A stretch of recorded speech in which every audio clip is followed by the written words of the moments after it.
संविधान का रक्षा कौन करेगा? हम करेंगे, हम करेंगे। समाज का रक्षा कौन करेगा? हम करेंगे, हम करेंगे। समाज का रक्षा कौन करेगा? हम करेंगे। जय भीम। कि सच कहना अगर बगावत है तो समझो हम भी बागी हैं। आदरणीय चंद्रशेखर बाबू का हम चंपारण के धरती पर भोरी भोरी प्रशंसा करते हुए स्वागत और अभिनंदन करता और जय भी बोलता।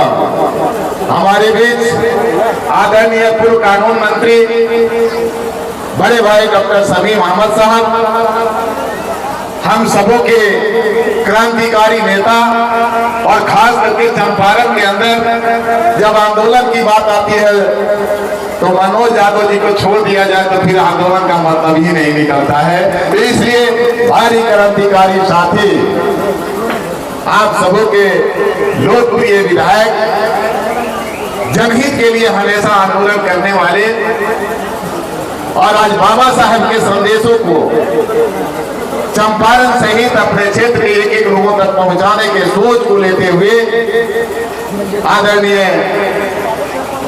आप सबों के विधायक मनोज कुमार यादव जी, मंच पर पूर्व प्रमुख भाई सजावल राम जी, इस मौके पे आदरणीय सुरेश सहनी जी, प्रखर वक्ता महिला नेत्री मोतिहारी मेयर आदरणीय प्रीति जी, सत्या सरन जी, नूरुल हुदा साहब, संजय निराला जी, संजय श्रावत जी, और मंच पर तमाम लखेंद्र भाई को छोड़ देंगे तो झगड़ा हो जाएगा, राजदेव भाई, और मंच पर तमाम सम्मानित आदरणीय नेतागण, सामने बैठे हुए तमाम नौजवान साथियों, मित्रों, अभिभावकगण, माता बहनों, बच्चों और मीडिया के मित्रों, आप सभी को स्वागत करते हुए, अभिनंदन करते हुए जय भीम बोलना चाहता हूं। साथियों, निश्चित तौर पर आज आपने देखा है कल्याणपुर विधानसभा के अंदर आदरणीय विधायक मनोज कुमार यादव जी के द्वारा यही प्रतिमा अनावरण का कार्यक्रम नहीं हुआ। हम बाहर में थे, जयंतिया समारोह आयोजित की गई थी, मुझे बाहर बुलाया गया था, उस समय भी हमको आमंत्रित किए थे।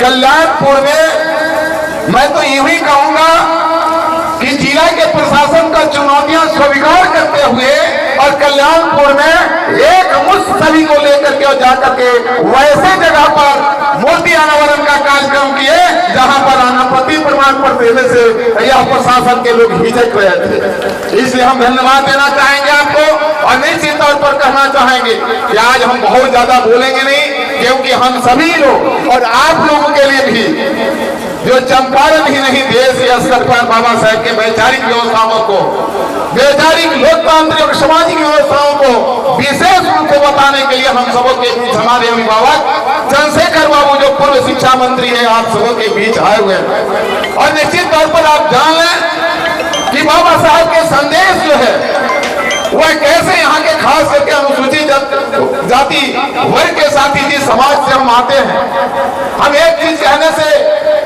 मुझे लगता है यह नहीं कहना भी बेईमानी होगा कि बाबा साहब ने संवैधानिक अधिकार संविधान के माध्यम से हम सबों को दिया था, लेकिन 1990 के पहले यह पता बेईमानों ने कभी चलने नहीं दिया कि देश की आजादी का तिरंगा का मतलब क्या होता है, हम कौन है, हम इंसान हैं या नहीं।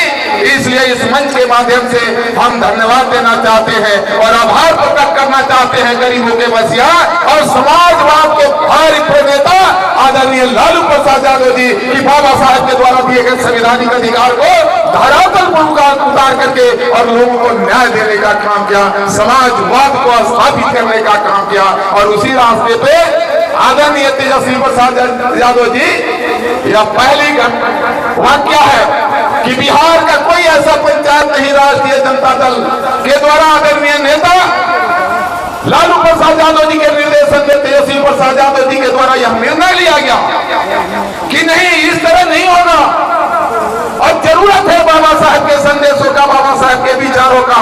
अत्याचारी हमारे लोग को तबाह करेंगे, ये षड्यंत्रकारी हमारे लोगों को तबाह पूरा करेंगे। और राष्ट्रीय जनता दल हमारे नेता लालू प्रसाद यादव जी के निर्देशन में तेजस्वी प्रसाद यादव जी ने निर्णय लिया कि हर पंचायतों में अम्बेडकर पर चर्चा कराओ। यह पहली पार्टी है कि पूरे बिहार के प्रत्येक पंचायतों में अम्बेडकर पर चर्चा करा करके बाबा साहब के संदेशों को पहुंचाने का काम किया गया। इसलिए अनुसूचित जाति के साथियों, हम निश्चित तौर पर आपसे कहना चाहेंगे, समय अभाव है, इसलिए आपसे कहना चाहेंगे कि समय आ गया है। संविधान को भारी खतरा है रे भाई।